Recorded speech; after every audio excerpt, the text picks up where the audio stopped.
Hi everyone, welcome back to my channel. कैसे हैं आप सभी? I hope you all are doing good. हम सभी मज़े में हैं।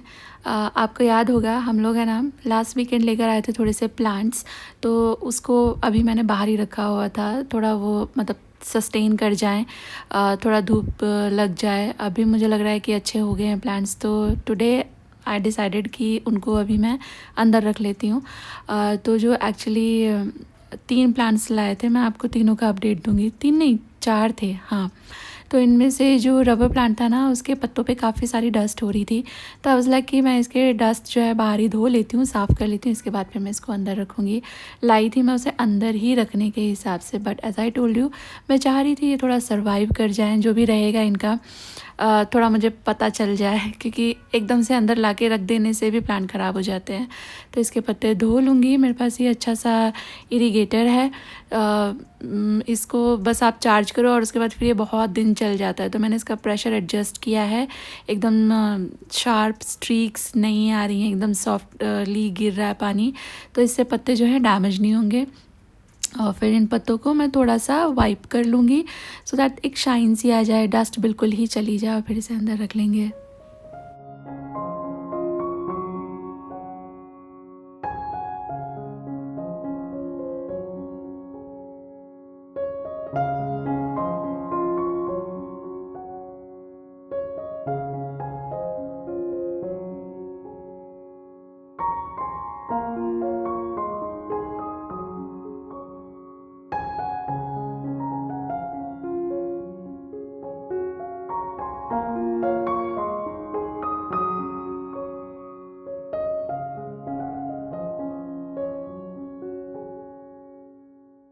और because of internet I got to know कि घर में जेड प्लांट लगाना अच्छा रहता है, उसके काफ़ी सारे तरह तरह के फ़ायदे हैं। तो फिर जेड प्लांट लाना मेरी टू डू लिस्ट में था नहीं, बट मुझे अच्छा वाला वहाँ एक दिख गया, तो फिर मैं ये भी ले आई। बट इसको कहाँ रखूँ मुझे समझ नहीं आ रहा था, तो फ़िलहाल के लिए मैंने इसको यहीं पर रख दिया है। यहाँ थोड़ा हवा और सनलाइट का बैलेंस है, तो यहाँ पर जो भी प्लांट रहते हैं वो अच्छे सर्वाइव करते हैं। ये जो आप 5 छोटे छोटे प्लांट देख रहे हो ना, इनमें से 2 सानवी खुशी अपने रूम में ले गए थे अपने बेड साइड लगाने के लिए, बट दोनों की हालत थोड़ी सी ख़राब हो गई, तो वापस से यहाँ पे ला के रख दिया है। क्योंकि यहाँ पर एज आई टोल्ड यू एक अच्छा बैलेंस है, सनलाइट भी मिल जाती है और हवा भी मिल जाती है।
तुरंत ही बेडशीट को मैंने धुलने लगाया है। अभी हमारे यहाँ पे फुल स्विंग में बारिश शुरू हो चुकी है, डे एंड नाइट थोड़ा बहुत बारिश होती रहती है, तो इवेंचुअली कपड़े सूखने पे ये प्रॉब्लम आती है। तो 2 दिन लगते हैं, मैं एक्स्ट्रा ड्राई करती हूँ, फिर भी नमी सी लगती ही रहती है, तो 2 दिन में कपड़े सूखते हैं। तो इसलिए कपड़े मैं धोने का काम बिल्कुल मुस्तैदी से करती हूँ। और मैं आपको दिखा रही थी कि मैंने चने की दाल, मूँग की दाल भिगोई है, और उसको मैं शाम में यूज़ करूँगी। और ये मैंने दही बनाने का सेटअप किया है। मेरे पास एक कर्ड मेकर है, बट उसमें थोड़ी सी दही जमती है, और मैं एक बार में 1 सवा लीटर दूध की दही जमाती हूँ मिनिमम। तो अभी क्योंकि बारिश हो रही है तो नहीं जम रही है, तो इसलिए मैं इस तरह से कंबल में लपेट के रख देती हूँ, जम जाती है। वैसे आप गरम माइक्रोवेव ओवन में भी रख सकते हो, बट मुझे वो मतलब इवेंचुअली देखो ठंडा हो जाता है, तो इसलिए मैं आपको ये वाला प्लांट दिखा रही थी। इसकी हालत ठीक नहीं है, मुझे लग रहा है कि पत्ते झड़ जाएंगे, तो एक बार ये शायद रिवाइव हो जाए। और घी देखो बस थोड़ा ही बचा है। आज मैं कुछ बनाने वाली हूँ जिसमें घी का इस्तेमाल भी होगा, तो मुझे ये लग रहा था कि बाद में फिर रोटी पराठा बनाने के लिए घी ना बचे, तो मैं फटाफट से घी बना लेती हूँ। थोड़ी सी ही मलाई इकट्ठी हुई थी इस बार, तो इसी का घी बना लेंगे। और घी मैं हमेशा की तरह मेरे स्टैंड मिक्सर में ही बनाऊँगी। इसमें घी बनाना काफ़ी ज़्यादा आसान है, आपको दिखाऊँगी भी मैं, कुछ भी वक्त नहीं लगता है, 2-5 मिनट में घी बनकर रेडी हो जाएगा। और बहुत लोग पूछते हैं कि स्टैंड मिक्सर कौन-सा है मेरा, तो आप सामने देख सकते हो अगारो का है। और आज मैं पैडल अटैचमेंट का इस्तेमाल करूँगी, मतलब घी बनाने के लिए ये वाला अटैचमेंट मुझे ज़्यादा अच्छा लगता है। इसके साथ 3 अटैचमेंट आते हैं, तो जो डो वाला है उससे आटा लगा लेती हूँ, और घी बनाने के लिए मुझे ये ज़्यादा पसंद है। और ये है ना अगारो का एलिगेंट स्टैंड मिक्सर है, अगर आप वेरिएशन पूछ रहे हैं तो। और ये 1400 वॉट की कैपेसिटी में आता है। एंड इसकी बढ़िया बात ये है कि इसकी जो मोटर है ना वो 100% कॉपर की है, और 5.5 लीटर का एसएस बोल इसमें मिलता है, तो काफ़ी अच्छा है, काफ़ी अच्छा है। उतना ज़्यादा प्राइसी भी नहीं है और काम बहुत अच्छा कर देता है। फिर मेरा मैदा ख़त्म हो रखा था, तो मैंने मैदा नहीं मंगाया। मैंने बहुत पहले जब इस घर में शिफ्ट हुए थे ना, 3-4 महीने पहले, तरह तरह के ये फ्लावर मंगाए थे, ब्रेड के लिए अलग, केक के लिए अलग, पिज़्ज़ा के लिए अलग। तो अभी मैं नहीं बना पा रही हूँ, उतना एनर्जी और मूड नहीं फ़ील होता है मुझे, तो आई थॉट इसी को इस्तेमाल कर लेते हैं। तो मैं दिखा रही हूँ आपको कि देखो कितनी मिनट हुई होगी। अभी बस मैं आपको वो दिखा रही थी तरह तरह के फ्लावर के पैकेट, और इतने में जो बटर है वो सेपरेट भी हो गया है मिल्क से, बस डन हो गया। और इसको मैं अभी जो मक्खन है उसको निकाल करके पकने रखूँगी।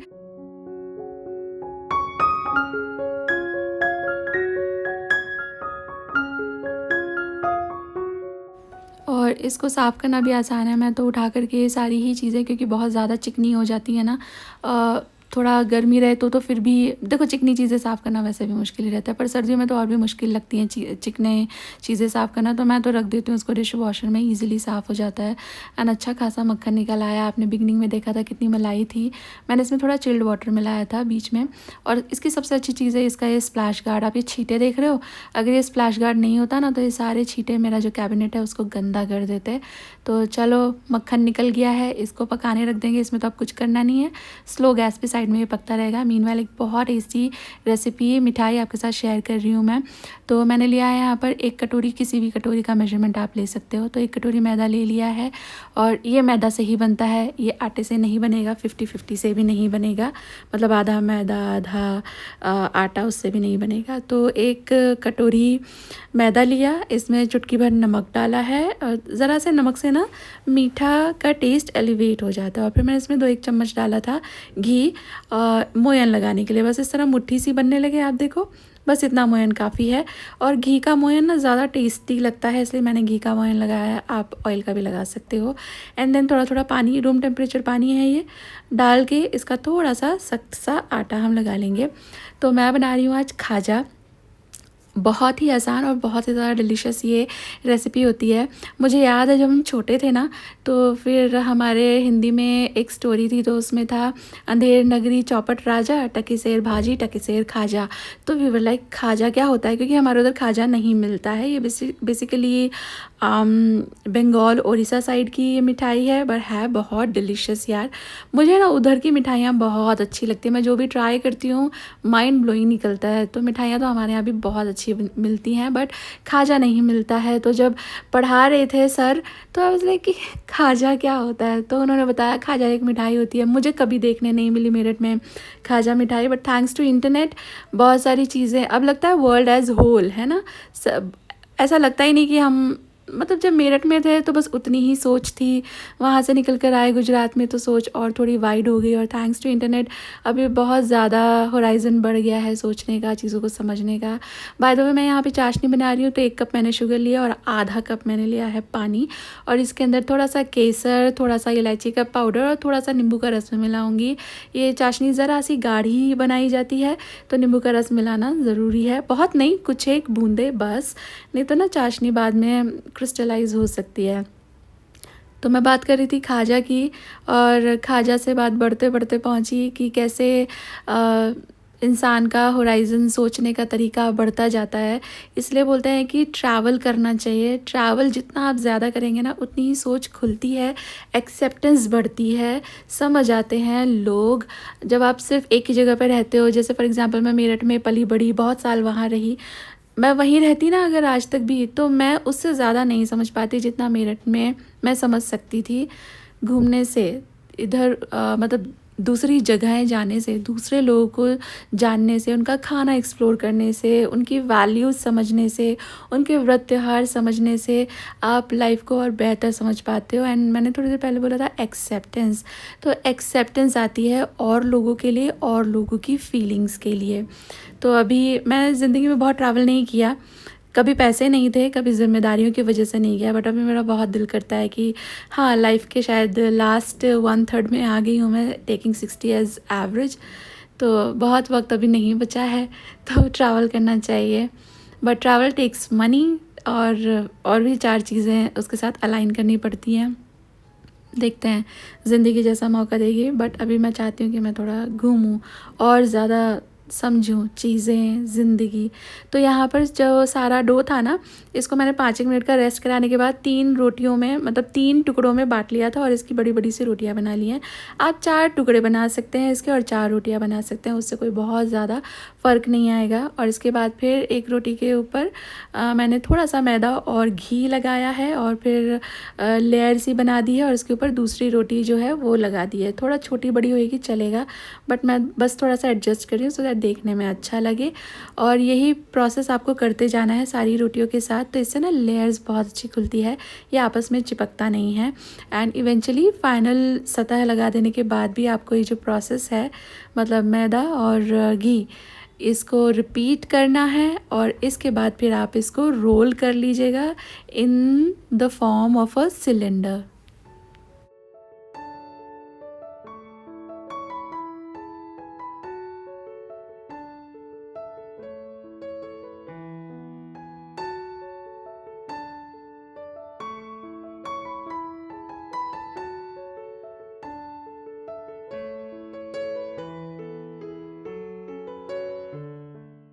और इसको तेल में फ्राई करेंगे। तो मैंने कढ़ाई में तेल चढ़ा दिया है, घी मेरा पक कर के रेडी हो गया है। इसको बस मैं छान लूँगी। साथ ही मैंने चाशनी चेक करी है। चाशनी है ना अच्छे 1 तार की बनानी है, 1.5 सवा तार नहीं बनाना है, 1 तार बनाना है, बट अच्छा मतलब अच्छी तरह से विजिबल हो ऐसा 1 तार। और बस इसको फिर उतार लेना आप आँच से। इसको ज़्यादा ना तो कुक करना है और ना ही हमको ये बिल्कुल गरम गरम चाहिए। इसके बाद ये जो सिलेंडर है इसमें से इस तरह से काट लेंगे। और आप थोड़ा सा पतला भी इसे रख सकते हो, थोड़ा वाइड भी रख सकते हो, इस सब चीज़ों से कोई फ़र्क ज़्यादा नहीं आएगा, सिर्फ लुक की बात होती है। इसमें मेजर चीज़ ये है कि आप इसकी सिकाई बहुत अच्छी करना, मतलब जितनी आराम से तसल्ली से सिकाई करोगे उससे ए कलर बहुत अच्छा आएगा, बी ये बहुत अच्छा फ्लेकी बनेगा। और ये सिर्फ खाजा के साथ नहीं है, आप मैदा का कुछ भी बनाते हैं, मठरी, समोसे, निमकी, शक्करपारे कुछ भी बनाते हो, तो उसमें उसका मोयन अच्छे से होना चाहिए और फिर उसकी सिकाई अच्छे से होनी चाहिए। तो उसी से मज़ा आता है, उसी से वो क्रिस्पी फ्लेकी बनता है। आप फटाफट तेज़ आंच पे अगर उसे सेक दोगे ना तो फिर वो ऊपर ऊपर से कलर ले लेगा और अंदर तक फ्लेकी नहीं होगा, तो सेकने में बहुत ध्यान दीजिएगा। और फिर ये जो खाजा है इसे या तो आप हाथ से शेप कर लीजिए या फिर थोड़ा टाइम बचाने के लिए मैंने इस तरह बेलन से कर लिया है। कोई ज़्यादा फ़र्क नहीं पड़ता, आप हाथ से कर लीजिए, बेलन से कर लीजिए। घी को थोड़ा सा मध्यम गर्म हो जाने दीजिए, बहुत तेज़ गर्म नहीं। मैंने टेस्ट किया तो मुझे ठीक लग रहा था और इसके बाद फिर मैंने इसके अंदर हाफ़ ऑफ द खाजा डाल दिया है। जैसे मठरी का प्रिंसिपल होता है ना, जितनी ज़्यादा आप मठरी एक बार में सेकोगे उतनी ही वो सारी अच्छी तरह सिकती हैं, अंदर तक सिकती हैं। तो उसी तरह आप मैदा की ज़्यादातर चीज़ों के साथ ये प्रिंसिपल लगा सकते हो। कढ़ाई को क्राउडेड करके सेकना इज़ बेस्ट पॉलिसी। आप एक दो सेकोगे ना तो क्या है, तेल का टेम्परेचर हो जाता है ज़्यादा, तो इससे क्या होगा फिर जल्दी जल्दी कलर आ जाएगा, वो अंदर तक अच्छे से क्रिस्पी नहीं होगा। तो कढ़ाई को पॉसिबली जितना पॉसिबल है कि सारी ही चीज़ें तेल में डूब जाएं, बस इतना। पर थोड़ा क्राउडेड करके ही सेकिएगा, इससे सेकने में थोड़ा वक्त लगेगा, बढ़िया कलर आएगा और एक दूसरे के वेट से ना ये चीज़ें हर तरफ से अच्छी तरह से सिक जाती हैं। लुक एट दिस, कितना सुंदर कलर आया है, ना जला है ना कच्चा है, बिल्कुल मीठा गुलाबी हल्का ब्राउन ये कलर है, बस यही कलर चाहिए। एंड ऑलरेडी आप देख सकते हो कि इसकी परतें खुल रही हैं। बस इसको बढ़िया सेक लिया है मैंने और इसको अभी निकाल लेंगे।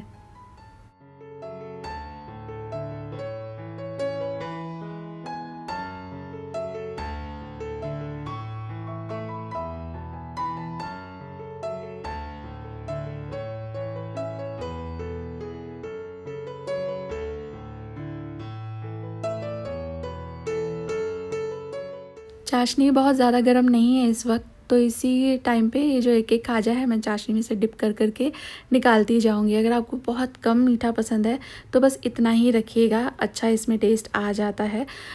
बट थोड़ा अगर आपको ज़्यादा मीठा पसंद है तो इसको चाशनी में डालकर नहीं छोड़ना है। मैं आपको स्टेप बताऊँगी क्या करना है। तो ये एक बैच हो गया है खाजा का, अभी दूसरा भी मेरा रेडी हो गया है। तो चाशनी तो बिल्कुल ही रूम टेम्परेचर आ चुकी है, ये भी बस ज़रा सा रूम टेम्परेचर आ जाएगा। मतलब ठंडा नहीं करना, ऐसा भी नहीं कि बिल्कुल थोड़ा सा गर्म ही है। और इसे फिर चाशनी में से डाल डाल के निकाल लेना था। आई वाज सेइंग, अगर आपको हल्का मीठा पसंद है तो बस चाशनी में से आप ये डिप करो, निकाल लो एंड योर खाजा इज़ डन। हल्का हल्का मीठा होगा ये और ये अच्छा लगता है। बट मुझे लगा कि मेरी तो चाशनी ज़्यादा ही बन गई है। आप अगर कम मीठा खाते हो तो इससे कम चाशनी बनाना। अदरवाइज़ इस तरह डिप करने के बाद ये जो चाशनी है इसे पोर कर दीजिए खाजा के ऊपर और इसे लाइक 15 मिनट्स के लिए सेटल होने दीजिए। सारी चाशनी ये नहीं पिएंगे तो बहुत ज़्यादा मीठा, ओवरली मीठा रसगुल्ले जैसा तो ये नहीं हो जाने वाला है। चाशनी हमारी गाढ़ी भी है ना, तो थोड़ी देर के बाद आप एक्स्ट्रा चाशनी निकाल देना। और ये हो गया है रेडी और मैं भी हो गई हूँ रेडी, क्योंकि अर्जेंटली मुझे जाना है बाहर किसी काम से।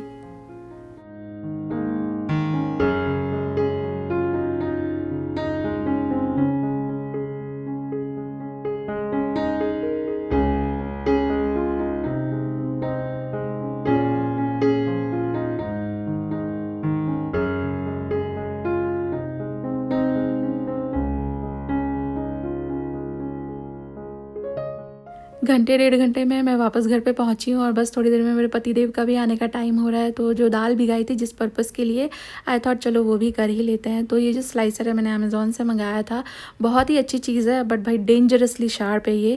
लास्ट टाइम मैं इसका इस्तेमाल कर रही थी, मेरे अंगूठे पे से स्किन निकल गई थी और डीप निकल गई थी, तो वो 4-5 दिन में हील हुई थी। तो फिर पतिदेव ने रिमेनिंग, मतलब मैं आलू कर रही थी तो मेरा तो एक्सीडेंट हो गया, तो फिर मैं रेस्ट पे चली गई। तो ही वाज लाइक कि तू रहने दे, बाकी मैं कर देता हूँ।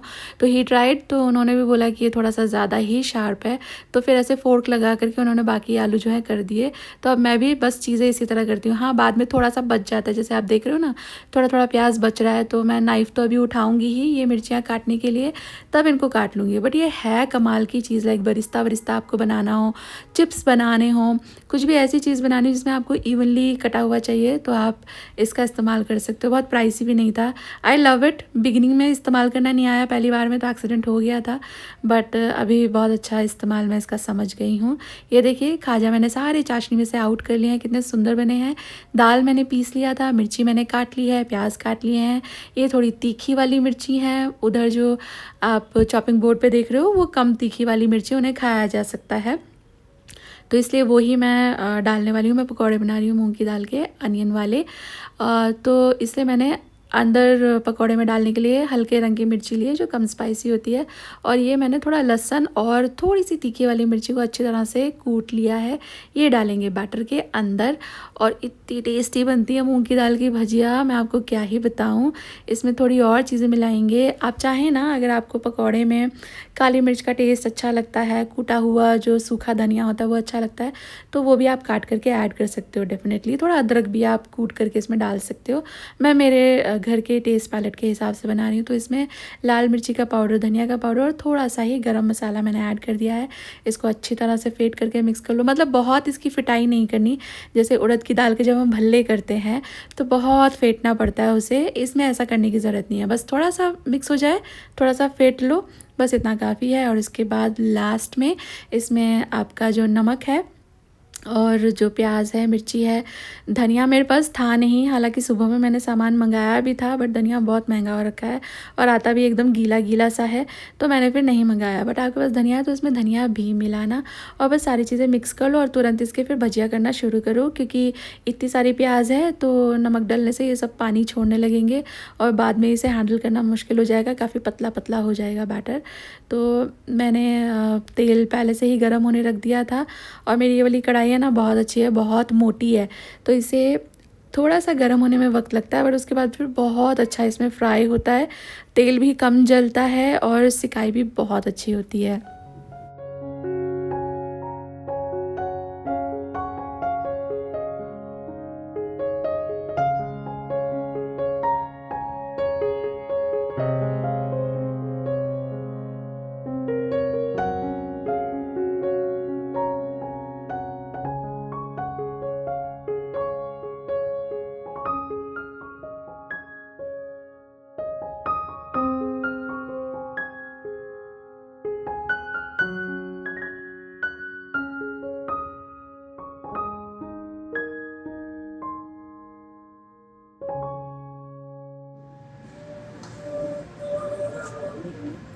एलेक्सा, अच्छा तुम सबने खाजा खाया बताओ, सच्ची बोलो, सच्ची। बहुत Alexa pause, and how is bhajiya? इसमें बेसन नहीं है, दाल है, मूंग की दाल। What did he just say? Allergy है हेल्दी चीजों से। हाँ, मैं तुम दोनों के लिए चाय भी बना रही हूँ। Thank you. आज तो जब मैं जा रही थी मेरा दिन आ रहा था बारिश हो जाए, मैं भीग जाऊँ। आपने कोई किया?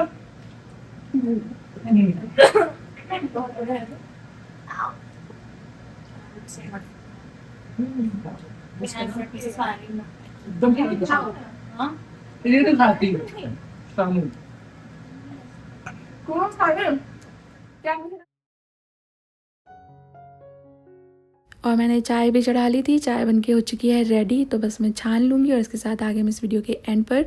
उम्मीद कर रही हूँ वीडियो आपको अच्छी लगी है। वीडियो में कुछ भी आपको अच्छा लगा तो आप वीडियो लाइक कर सकते हो, चैनल पर नए हैं तो प्लीज़ सब्सक्राइब। जल्दी मिलूंगी आपसे नए वीडियो के साथ। Till then all of you take really good care of your self, take care, bye bye, thank you for watching guys.